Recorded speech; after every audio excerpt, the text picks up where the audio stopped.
Welcome back to Godless Tactics Abridged, where in the previous part we had our last battles with Yumba as we fought our way east, then got recruited by them, so now we're on their side. We went back west to attack our old allies the Meshmeden, but they proved too strong, we couldn't advance, so I ended up going away for a team building vacation off to the wilderness to fight some enemies that happened to be out here in the middle of nowhere. In a battle like this, we need to pay attention because when the enemy are similar in level to you, they're about as strong as you. Their stats are going to be very similar to ours, so in cases where we might kill them in one hit, they could also kill us in one hit. We're still, though, going to have the advantage in weapons. We'll have higher tier weaponry, and the advantage, of course, in tactics. We can do boosting and switching to be in better positions, have higher stats, and we use that right there to boost that attack with Bonjum. We grab it, killing that nearest enemy. We can use our guns as well to mostly outrange the enemy and avoid taking counterattacks during our turn.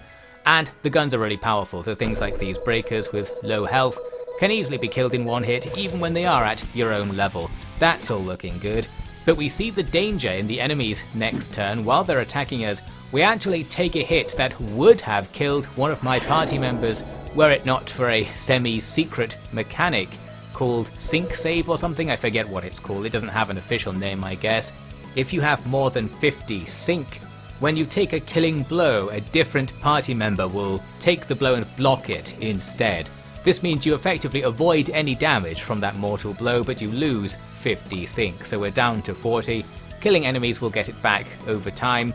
Just means we now don't have sync save, so the next mortal blow will land a kill. So far we've avoided any casualties so far, which is all very nice. Here even our breaker can't land this one-hit kill on this enemy soldier. Well, we're going to have to attack them with two guys instead. Not too much of an issue, as long as the enemy aren't overwhelming us. Even at the same level we can have that local numerical advantage. We just need to play things carefully and safe. And we can certainly do that. Once we've taken down the wave of enemies near us, we can advance in blocks and just take the enemy down by overwhelming them and out boosting them, things like that. And of course we can always boost our damage massively whenever we want by popping a sync watch on somebody with a gun, which we do right here to annihilate the enemy's leading soldier. There we have it. Looks like we're going to win. The only other thing I wanted to show in this battle was a cheeky move regarding bases that I think I've mentioned before, but now we'll see it in action. After 3 attacks, that enemy in the corner wasn't killed, meaning they might attack me in their turn and do some damage, maybe even get a kill if we're unlucky. But we can withdraw an agent standing on a nearby base and replace them with a fresh one, and deployed agents can act immediately. This is highly exploitative because we can do things like this. Even though we miss, we withdraw them instantly. So that was just a free attack we got using a reserve party member. We deploy a different reserve party member to keep attacking during the same turn. So if you have a massive reserve party and you're near one of your bases, you can keep cycling people in and out during your turn to land a theoretically unlimited number of attacks if you have unlimited soldiers in your party. Well, in that case it got us an extra kill.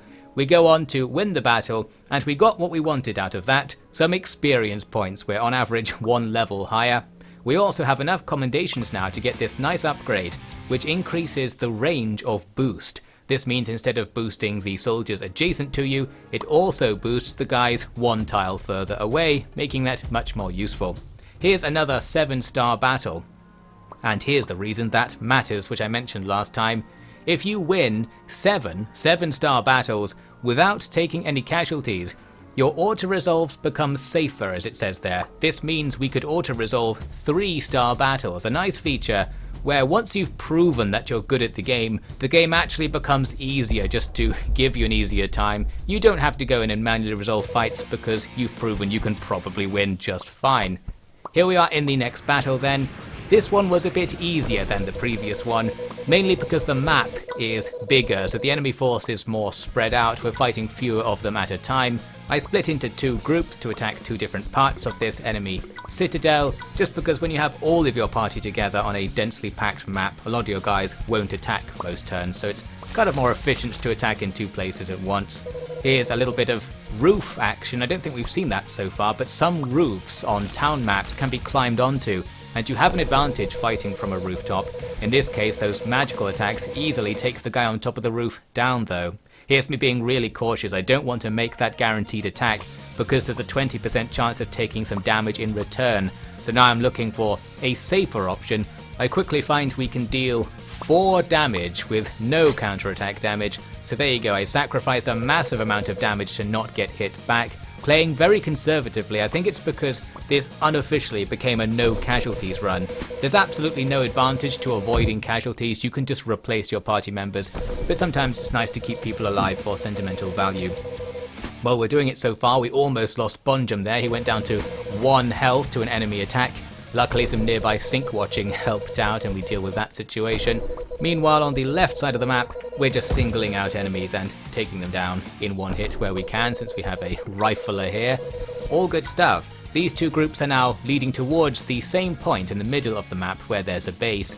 After taking that base we once again pull out some base trickery. There's an enemy nearby who I'd like to kill this turn. As long as someone's in range of the base to be sucked in and taken off the map, we can make another space in our party to deploy somebody else. So Wet Mike goes out to deal with the enemy. He, though, isn't very good. That 20% chance to kill doesn't happen. Well, he's redeemed in the next turn. I took that chance again and actually did get it. So that's a nice bit of luck. And another nice use of switching out people in reserve to use them for stuff. I don't focus too much on building up a reserve party. I certainly could afford it. You can have a massive pile of reserve party members available, any amount I believe, but if you have more than 20 I think, everything after that doesn't count for auto-resolves, and I think the first 10 count a lot more than the next 10 after that. There's some algorithm going on there to stop you just deploying 100 troops in your party so you can auto-resolve everything. I believe, anyway, can't quite remember. Well, looks like we took out the enemy nearby. Now we're going to do some more exciting line of sight exploits by shooting through this wall into another part of this citadel. We can even make this attack, landing multiple gunshots on their commander. He's got high defense, but we have an extremely high attack rifle here, this special master weapon. We take him out, soon leading to us winning this fight. And again, more experience gained, that's all we need. Although there's also the side benefit of getting rid of this castle, which was constantly recapturing allied territories in the area. I then hang out to grab some equipment upgrades. Not everybody had the currently available tier of stuff. This isn't the master tier for sale there because it's not an AML base, but we could get some better stuff. I then went for a walk really deep into the middle of nowhere because there are more interesting things to grab. We can get a shotgun out here at the old Oxy town. I then move over to the east somewhere and grab a Grand Harvest program in some sort of hidden base. Wasn't actually looking at me doing it. You can hold the space bar to look around while your stuff's just being controlled by the AI to see what the rest of your faction are doing. Eventually we're back in the game because I need to go and push against Meshmedin again. I teleport to Shepton Refuge just before it gets taken by the enemy. That's the settlement just in front of the one I built up to act as a stopgap. So I don't know how much my allies helped there, but most likely the advance was slowed down at this point by the presence of my high-level base nearby, allowing us to swoop on in, defend the refuge from that counterattack, and now we're going to retry the thing I tried in the previous part, that is, rushing towards the enemy centre and trying to find more places to build up and deploy powerful troops from to help out. While moving along, I grab another interesting AML HQ upgrade, one that gives you this debuffing ability on your attacks. It's kind of like a reverse boost. When you attack enemies, their stats go down for the rest of the turn. You can use that to make enemies weaker even by attacking them with ineffective party members, so your guys who can't really do any damage can now both boost and attack to unboost the enemy. Potentially useful. Well, we're carrying on merrily and we get up to Meshmedin, which is an important castle on the border of the enemy's core territory, and when we're there we can see the same thing as before starting to ramp up as we get absolutely spammed by things. This time we're better prepared for them, and these guys are making suicide attacks against us. I think it's because I'm controlling this choke point. They're all trying to get past and are just getting killed along the way. Now though, we've got another trump card to play. First, all those kills I've been getting recently has completed the kills side quest chain, giving us another master rifle. That's a big increase in power. Next I can sell all of the stuff in my inventory, including all of the captured weapons, to get absolutely loads of cash. and then invest all of it in Casmedon here, so that we can deploy an absolutely massive and extremely powerful army to essentially win this war for us from here. So boom, now we have this blob of blobs, all higher level than anything the enemy have nearby. They're going to move out and kill the nearby enemies, and from now on any enemies trying to get past this point are just going to be instantly annihilated, and they do need to get past this point to re-secure anything behind them. That's really that. I can ask one of the parties to come with me, so I have this blob of 25 level 60 something characters now joining in my battles, meaning they instantly become 1-star auto-resolves. We can storm forwards and claim victory in this fashion. Here's us taking Medan Refuge, an important settlement just to the north of where I was before. We actually took a few casualties among our backup party with the auto-resolve, very mean of it. Still an important capture. Not their capital actually though, we have to go over to the west where there's this highly built up area and take a bunch of stuff here to officially get all of the victory stuff in this region. It's going to be similarly easy though, because we still have a couple of turns of this level 60 something party chasing us. We'll just bring them in, and at this stage we can afford to make more similarly strong parties if we capture some place. I came to attack the Great Aviary, which is one of the most powerful places on the map, and thought, well, let's just take a look at it. I had this vague memory that it had a unique battle map. Well, there's nothing that special about it. There's some lore going on for the exact details of this map. Doesn't matter for our purposes. We just auto-resolve without taking any actions whatsoever. Praise the algorithm, that's a useful feature, being able to auto-resolve out of a fight when you know you're going to win it. I wish many other games allowed you to do that sort of thing. We lose more party members apparently, that doesn't matter too much. And boom, we've grabbed this high-level settlement right in the middle of this important area. It's surrounded by these other important settlements, but we can again buy our way out of this situation by just deploying a massive bunch of combat patrols, leveling them up. They'll go around and take out all the enemy parties, then some invasion forces will come along and start securing all of the territory, and the area will be ours. We don't quite have our victory conditions though. We could take this area, we still wouldn't complete the main mission, because one of the places you have to capture to do the Unify Southern England objective is way down to the south, Bedminster Refuge. It's quite far away, and it's really far away from the front lines. That means I can't do an airlift to get anywhere close to it and then just walk there. We're going to have to go on a bit of a crusade across the map and walk there ourselves. Looks like some of the map labels are trying to do a runner right here, highly suspicious. Luckily, whoever programmed this genius material seemed to allow that to reset when you change the zoom level, so they go back to where they're supposed to be. Good job.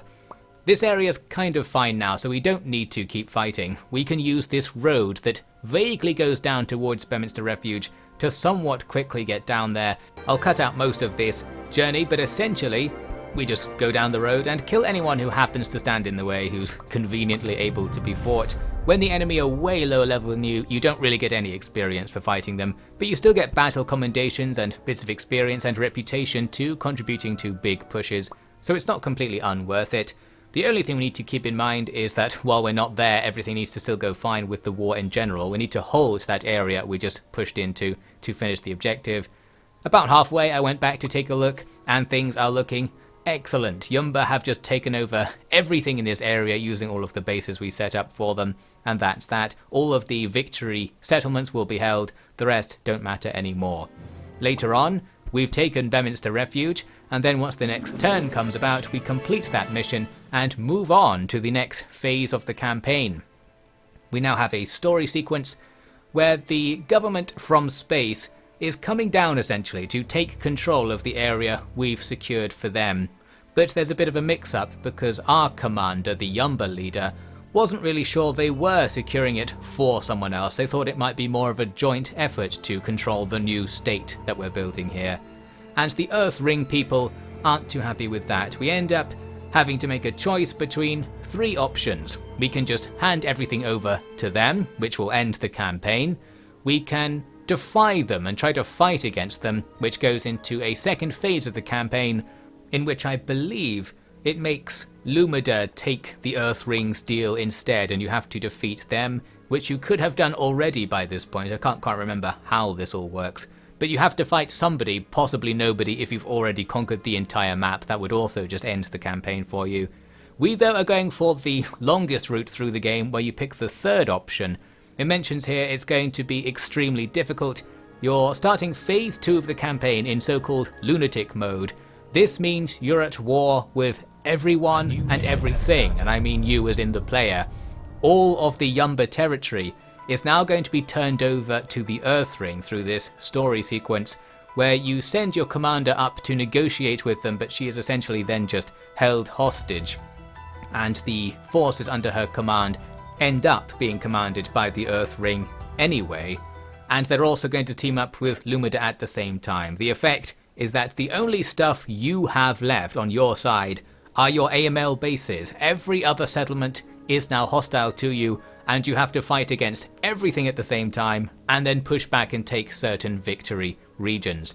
We could have prepared for this much better, because we could just level up loads of bases and make loads of bases everywhere across the map, so that we could instantly spring back with parties spawning all over the place. We haven't really done that. We do have a couple of really high level bases prepared, including the one it starts us off at again. Well, we're going to do this in a somewhat natural way. All of the parties that were on the map, by the way, despawn as you go into the second phase. It kind of clears the slate a bit, and they'll start to respawn from their settlements as the resources are built up. So there's a bit of breathing room in the first few turns of this new phase, which we'll certainly need to use to avoid getting game overed right away. Here's one of the special settlements we need to take to win now, the elevator, a space elevator essentially, that's connecting us to the Earth Ring. And we'll also need to get all of the factions' capitals and core regions. Everywhere is also a higher level than it was before. I think the extent to which everything levels up depends on the difficulty, but this new phase is at a slightly higher level, so you'll still need to train up some more to completely dominate. But of course this can also be used to our advantage, because higher level settlements deploy higher level parties for us as well, and we can pay to do that. We'll also want to do it around some of our bases like this one right here to help secure them against the many attacks that are about to come in. Because we're technically working for Yumba still, we can hire Yumba style soldiers, these guys with the codes in front of them. This allows us to use Yumba's special class upgrade as well, the Charger, so we can have Chargers and Specialists, which you normally can't do, 2 special classes. Well, we'll buy some of them just for fun. I spat out a bunch of invasion forces from my base to start taking this area. I was about to start taking it myself, but then I thought no, I'd rather secure my presence on the map by putting all of my money over here at Swomesh Labyrinth, which I recalled was a powerful base we had before. It's still there and it's still pretty powerful, an ideal position to heavily level up so that we can stay on the map. If you lose all your bases, it's game over automatically, so we need somewhere to be unconquerable while we're not there, and a citadel is a perfect choice. That means we need to go around the local area, killing the highest level guys I can be bothered to fight to get some cash, and then we'll use that cash for investment purposes. Even there got a little bit of experience fighting some guys in a 2-star auto-resolve. Once we have the cash, we go on over to Swomesh Labyrinth and inject it into them. We want these guys to be the highest level party on the map, the garrison defending the place. And we want them to be massive as well. Adding levels also adds AML mercenaries. The main thing we need to defend against is armies, and already we've got reports of armies moving out to attack none other than Swomesh Labyrinth, including this level 50-something, 60-something strong army. That will take Swomesh Labyrinth right away if they reach it in that state. Notice while scrolling I still have this random base in the enemy's core territory from ages ago. They somehow haven't bothered to take it back. Going to be annoying by putting a bit of cash here to make it harder to take. Anyway, the rest of our cash needs to be going into Swomesh Labyrinth, and after a short time we've got them up to a pretty high level. It's a level 55 settlement, and because it's a base, it benefits from a few reputation rewards that increase the level of garrison troops. So now they're like level 60 something, starting to look good already. I found this nice practice battle to take on, a 4-star engagement with the enemy being a bit weaker than us. A perfect balance of it being likely to be an easy battle in practice, and one where you're actually going to get some experience and it's worth doing it. As usual, we just go forward with our master rifles and such, and kill enemies. They're weak enough that we can probably kill them in one hit. Here's some nice switching to avoid having Wonka Rifleer up front, since they tend to be weaker to counterattacks, especially magical ones. Broadly speaking though, that battle was fine. We got the XP, no casualties, all good, but then the game starts to troll me a little bit, because right after, an invasion force comes down to attack me. That's kind of the same party I just fought, so here we have the same battle again, only now it's on a different map because we're defending instead of attacking, so that's something. Well, this one's going to be quite easy because when you defend you can just sit on some good terrain and let the enemy come to you. Here, 4 attacks from a rifle isn't enough to kill that enemy, but we had a sync watch to finish them off. We've got Offie with the Grand Harvest program giving him long range and magical damage. Magical damage tends to be pretty good because things that are strong against everything else tend to be weak against magic, and the 2 enemies in range right now are weak against magic. I can't make that attack with Yes No Man without taking a dangerous counterattack. What I can do though is make this attack with 0% chance to hit. It outranges the enemy so they can't counterattack, but because I tried to attack it triggers the sync watch, nearly killing the enemy. Then Yes No Man can make the attack I was trying to do without taking the counterattack. Well, that's a godless tactic for you. And we go on to win that battle with no casualties. And then we fight the same battle again, harder edition this time. Another party comes down about the same level, but bigger. So we really are just doing the same thing again here. I decided to not play defensively and just pushed forward across the map, being very aggressive, just for my own amusement I suppose. Here's a nice 0 damage attack, that again triggers that sync watch attack from Offie. It's all going well. We need to take down the breakers in this area because they're the guys who are most likely to grab cheeky one-shots against us.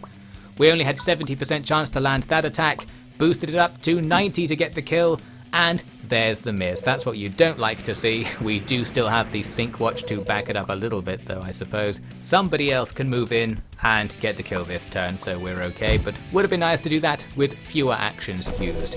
Now I'm going to skip over most of this battle and just talk about a sequence towards the end to look in detail at some tactics, since we do skip over most stuff.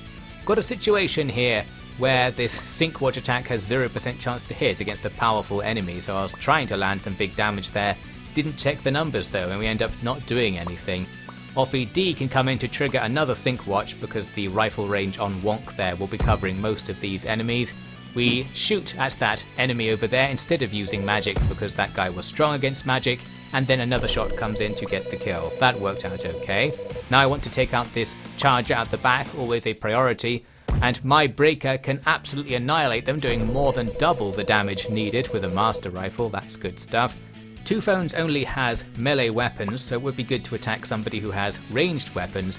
I realised we could do a switch here with Offie to get an attack against this scout. Scouts tend to be weak enough that they can die even to non-DPS classes in one hit, and boom, Two Phones takes out another enemy.